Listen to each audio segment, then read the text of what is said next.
통증이 갈수록 심해진다면 한 번쯤 척골 충돌 증후군을 의심해봐라.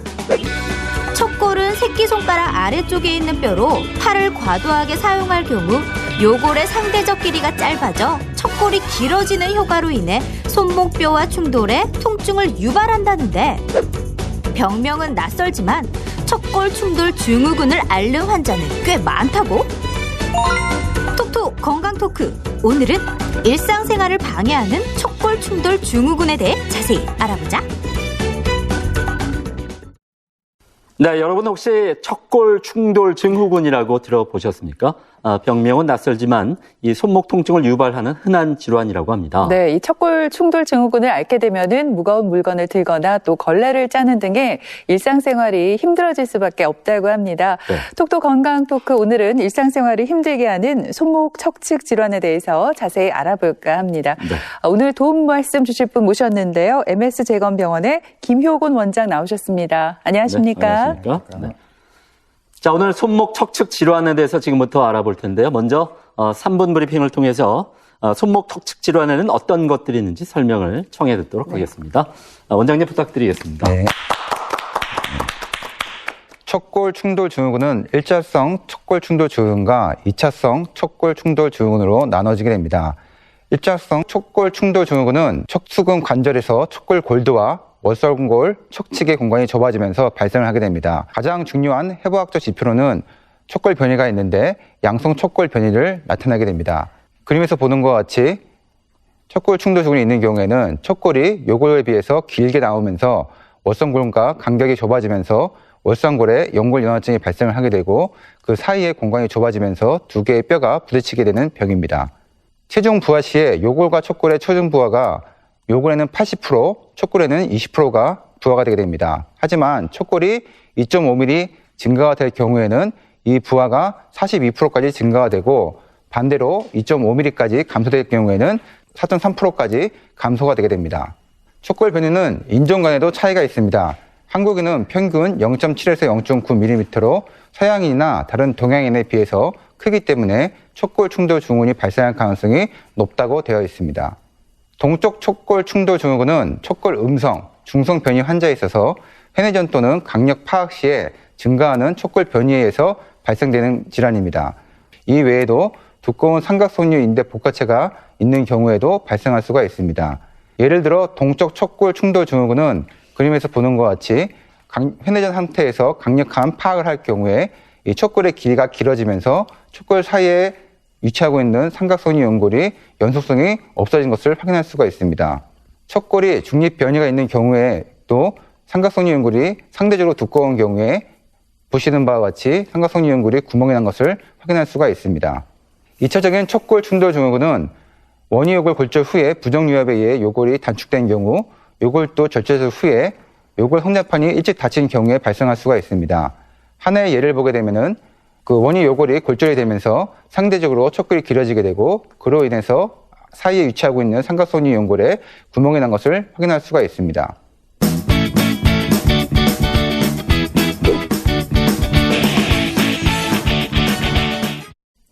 네, 척골 충돌 증후군은 이 척골과 손목뼈가 충돌해서 발생하는 질환으로 이 손목에 통증을 일으키는 대표적인 질환이다, 이렇게 말씀해 주셨습니다. 네.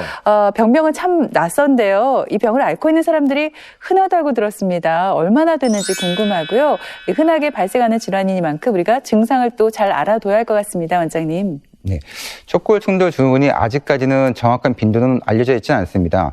과거에 그 MRI 등의 영상의학 기구나 관절 내시경 등의 발달이 덜 되어 있기 때문에 그냥 정확한 진단을 내리지 못하고 방치되는 경우가 많았던 것으로 사료됩니다. 네. 증상으로는 척골과 척측 수근골 사이의 관절에 통증 및 부종, 운동 범위 감소가 생기게 되고, 주로 회내 상태에서 수근관절을 척측 변이할 때 통증을 호소하게 됩니다.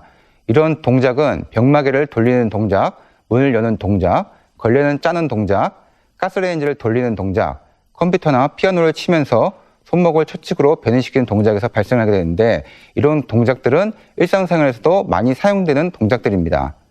제 주변에도 보면 원장님 손목 통증 호소하는 분들이 굉장히 많은데 방금 이 자료를 봐서도 저희가 흔히 하는 동작들이 많잖아요. 그래서 이분들도 척골 충돌 증후군이 아닌지 이제 의심이 되면 병원에 가실 건데 병원에 가면 어떤 검사들을 받게 되나요?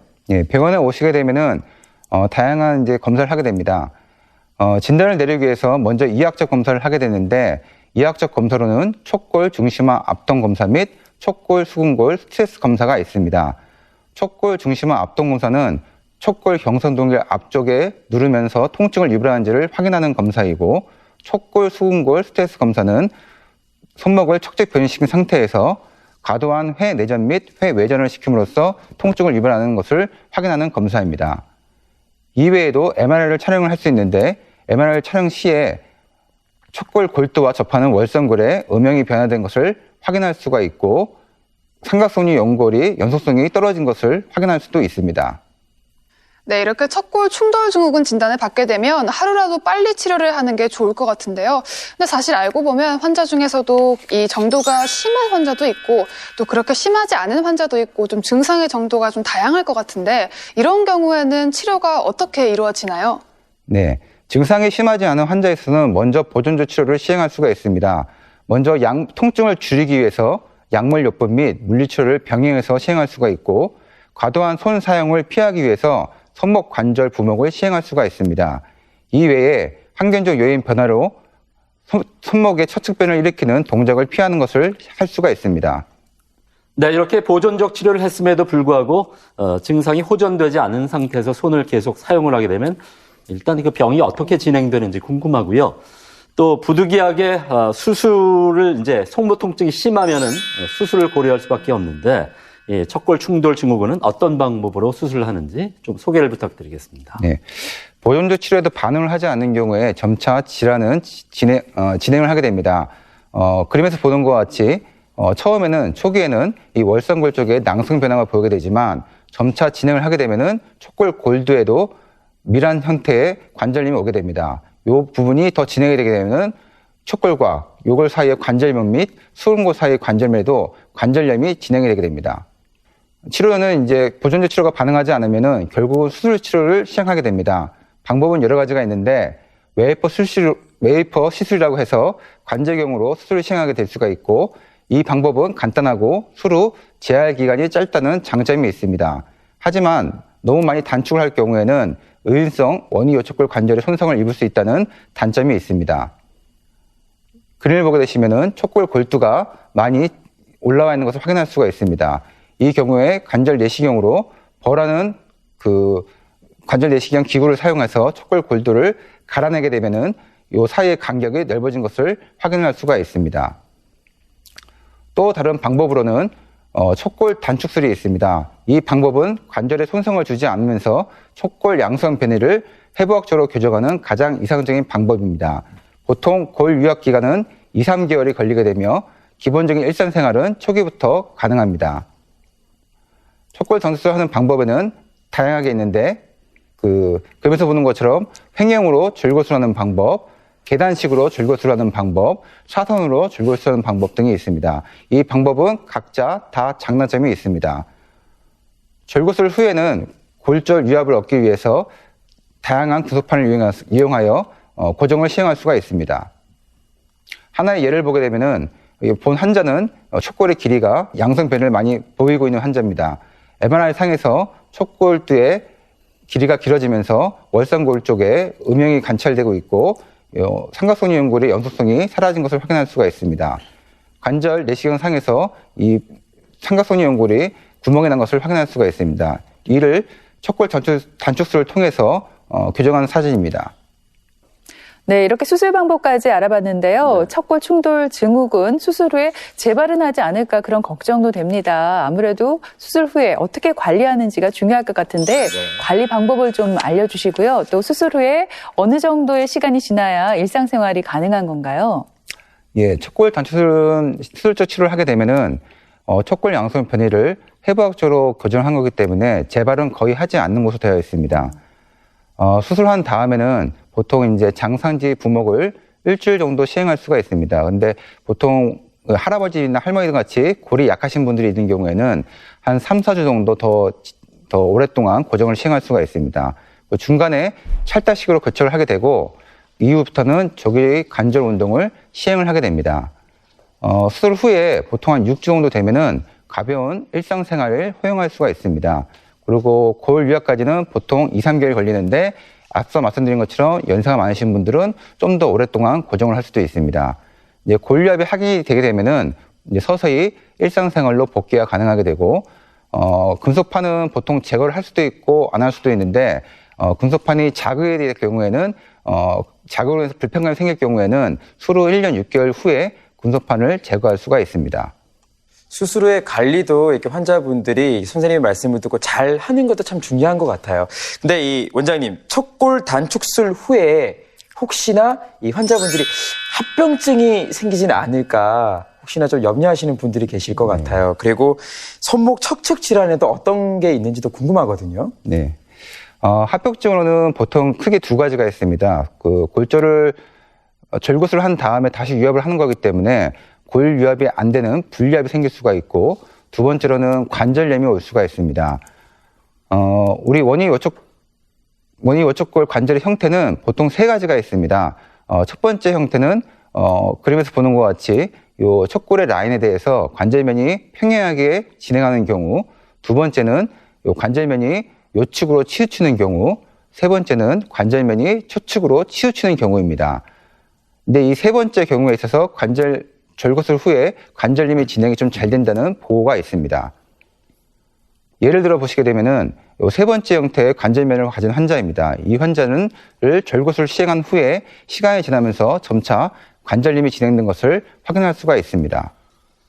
이런 관절염이 오는 것을 예방하기 위해서 앞서 얘기했던 두 가지 수술 방법인 웨이퍼 시술과 척골 단축술을 병행하게 되면은 척골 단축을 최대한 줄일 수 있어서 앞서 얘기했던 관절염이 오는 것을 최대한 예방할 수가 있습니다.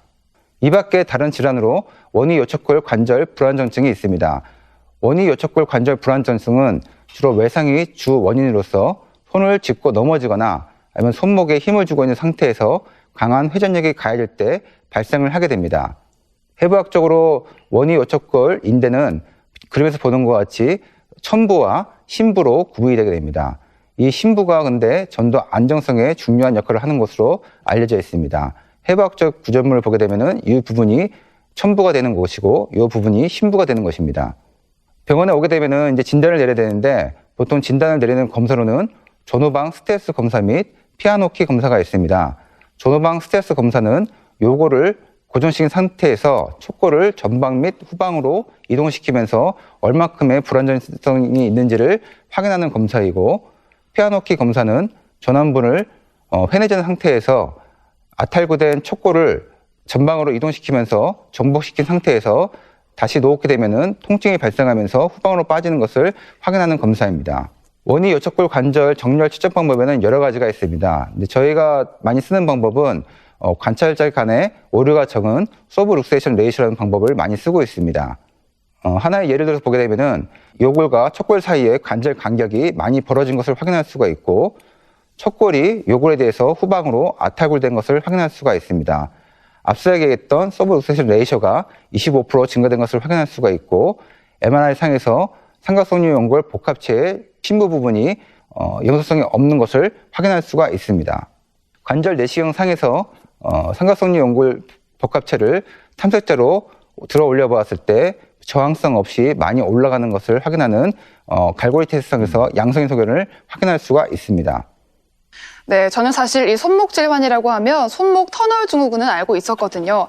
근데 이 원장님 말씀을 듣다 보니까 이 손목 터널 증후군과 척골 충돌 증후군 증상이 좀 비슷한 것 같아요. 저처럼 많은 분들이 증상을 좀 헷갈려 하실 텐데 오늘 원장님께서 확실하게 이 증상을 구별을 좀 해주시죠. 네, 저희 병원에 가끔 많은 환자들이 오게 되는데 환자분들이 본인이 손목 터널 증후군이 아니라고 물어보는 경우가 많습니다. 근데 손목 터널 증후군은 손이 저린 것이 주 증상이 됩니다. 그래서 손목 터널 증후군 오신 분들은 보통 첫 번째 손가락에서 네 번째 손가락까지를 절여하신 분들이 주로 많이 오게 되고, 척골 충돌 증후군은 요 손가락이 아니라 손목의 척추 쪽에 통증을 많이 호소하는 것입니다. 이 두 병 간의 차이는 좀 많이 있습니다. 그래서 만약에 손목이 저린 게 아니고 통증이 먼저라고 한다면은 보통 손목 터널 증후군보다는 척측 충돌 증후군을 더 의심해 볼 수 있습니다. 환자가 병원에 와서 원장님, 이 척골 충돌 증후군 진단을 받았어요. 근데 수술적인 방법도 있습니다만 저희가 뭐 약이나 아니면 물리치료 같은 보존적 치료를 받게 되는 경우가 있잖아요. 네. 근데 이런 보존적 치료를 받았을 때 과연 어느 정도 환자가 이 호전이 될까 참 궁금했거든요. 어떻습니까? 제일 중요한 것은 손을 사용하지 않는 게 제일 중요합니다. 왜냐하면은 저희가 약을 먹거나 물리치료를 한다고 해서 길어진 척골이라는 구조물이 짧아지지는 않습니다. 따라서 약이나 물리치료는 손을 많이 사용하지 않는다는 가정하에서 치료를 하게 되는 것이고, 만약에 약이나 물리치료를 함에도 불구하고 손을 많이 사용하게 되면은 결국은 증상은 다시 재발하게 됩니다. 저희 병원에 오는 환자분들은 대부분은 손을 많이 쓰는 분이기 때문에 보존적 치료를 해도 대부분 다시 저희한테 오게 되고 수술하는 경우가 더 많다고 보시면 될 것 같습니다. 네, 그리고 또 척골 충돌 증후군 예방하기 위해서는 어떤 노력들이 필요할지 궁금한데요. 아무래도 손에 무리가 가지 않아야 하니까 심한 운동은 피해야 되겠고, 스마트폰 사용량도 줄이고, 이런 뭐 여러 가지 노력이 필요하겠죠. 네, 맞습니다. 손목을 측측으로 변이시키는 동작이 가장 좋지 않은 것으로 되어 있습니다. 그래서 스마트폰도 너무 자주 사용하지 않고, 컴퓨터도 너무 이렇게 많이 사용하지 않는 게 좋고, 컴퓨터 자판을 할 때도 손목을 측측으로 변화시키지 않는, 요즘 나오는 것은 둥글게 나오는 자판도 있습니다. 그런 자판을 사용하시면은 좀 더 손목에 무리가 가지 않을 것으로 생각이 됩니다. 그리고 가장 중요한 거는 일을 많이 하시는 분들이 많이 오게 되는데, 일을 좀 줄이거나 아니면은 본인이 하는 일을 좀 변경하는 것도 추천을 하게 됩니다. 자, 그렇다면 원장님, 이런 질환들은 구체적으로 어떻게 치료를 해야 되나요? 그리고 더불어서 시청자들께 해드리고 싶은 말씀이 있다면 좀 해주시죠. 네, 치료 방법은 여러 가지가 있습니다. 그림에서 보게 되면은 파열된 삼각섬유연골 복합제를 실을 통과시킨 후에 척골에 구멍을 내고 봉합하는 방법이 있고, 두 번째로는 푸시락이라는 고정물을 이용해서 봉합하는 방법이 있습니다. 세 번째로는 이 두 가지 방법을 병행해서 먼저 척골에 구멍을 낸 후에 이 구멍을 통해서 삼각섬유연골 복합체를 실을 통해서 고정을 하고, 푸시락이라는 고정물을 이용해서 고정을 하게 됩니다. 삼각섬유연골 복합체를 통과시킨 실을 당기게 되면은 이 공간이 넓어지는 것을 확인할 수가 있습니다. 하지만 너무 늦게 저희 병원에 오는 경우에는 봉합할 수 있는 삼각섬유연골 복합체가 없기 때문에, 이런 경우에는 자가건을 이용하여 삼각섬유연골 복합체 및 원위 요척골 인대를 재건하는 수술을 받을 수가 있습니다. 수술을 하게 되면은 장산지 석고 고정을 약 4에서 5주간 시행을 하게 되고, 이후 장산지 석고 보조기를 3, 4주간 더 시행을 하게 됩니다. 이때부터 팔꿈치 및 손목 관절의 신전 및 굴곡 운동을 시행하게 되고, 이후 전완부의 회전 운동은 3, 4주에 걸쳐서 조심스럽게 시행을 하게 됩니다. 네, 이렇게 지금까지 들으신 것처럼 척골 충돌 증후군은 방치하면은 연골 손상을 일으켜서 연골 파열을 일으키거나 관절염까지 유발할 수 있기 때문에 초기 치료가 무엇보다 중요합니다. 네, 그렇습니다. 특히 새끼손가락 쪽 손목이 시큰거리거나 아프다면 이 병을 의심해 보시고 병원에서 꼭 진단을 받아보시기 바랍니다. 네. 지금까지 이 시간 도움 말씀에 MS재건병원 김효곤 원장께서 수고해 주셨습니다. 네, 오늘 감사합니다. 고맙습니다. 김철원 씨, 이지연 씨 두 분도 수고했습니다. 네, 고맙습니다.